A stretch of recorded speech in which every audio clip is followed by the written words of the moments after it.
সাফ নারী চ্যাম্পিয়নশিপে হ্যাট্রিক শিরোপা জয়ের মিশনে আগামীকাল মালদ্বীপের বিপক্ষে মাঠে নামছে বাংলাদেশ। ভারতের গোয়ার পণ্ডিত জওহরলাল নেহেরু স্টেডিয়ামে ম্যাচটি শুরু হবে রাত ৮টায়। এই ম্যাচ দিয়েই অধিনায়ক হিসেবে নতুন যাত্রা শুরু হবে মারিয়া মান্দার। অভিজ্ঞতা আর তারুণ্যের মিশেলে গড়া বাংলাদেশ এবারও শিরোপার অন্যতম দাবিদার। আক্রমণ ভাগ ও মাঝ মাঠে দলের ভরসার নাম মনিকা, তহুরা, ঋতুপর্ণা, রিপা, সাগরিকাদের মতো ফুটবলাররা, সাথে শিউলি, শামসুন্নাহার, কোহাতি কিসকু ও মিলি আক্তারদের নিয়ে গড়া ডিফেন্স লাইনটাও বেশ শক্তিশালী। ৬ দলের এই টুর্নামেন্টে বাংলাদেশ রয়েছে বি গ্রুপে। এই গ্রুপে তাদের অন্য প্রতিপক্ষ শক্তিশালী ভারত।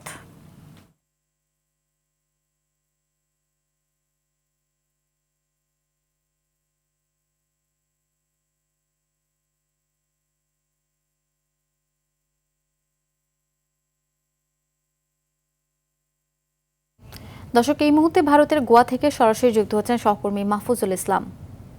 মাহফুজ, আগামীকালের ম্যাচ ঘিরে কেমন প্রস্তুতি সেরেছে বাংলাদেশ?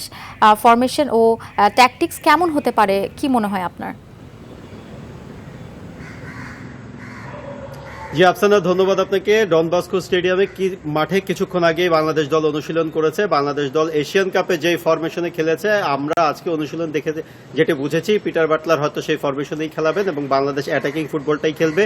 বাংলাদেশ পরপর দুবারের চ্যাম্পিয়ন, নিশ্চয়ই একটা চাপ তো থাকে। সেই চাপ কিন্তু বাংলাদেশ দল বেসিক্যালি হচ্ছে গিয়ে প্লেয়ারদের উপর দিতে চাচ্ছেন না। কোচের মূল কনসার্নের জায়গা হচ্ছে গিয়ে ভারত ম্যাচ, যারা কিনা মালদ্বীপের বিপক্ষে গ্রুপ পর্বের প্রথম ম্যাচে 11টি গোল দিয়েছে মালদ্বীপকে।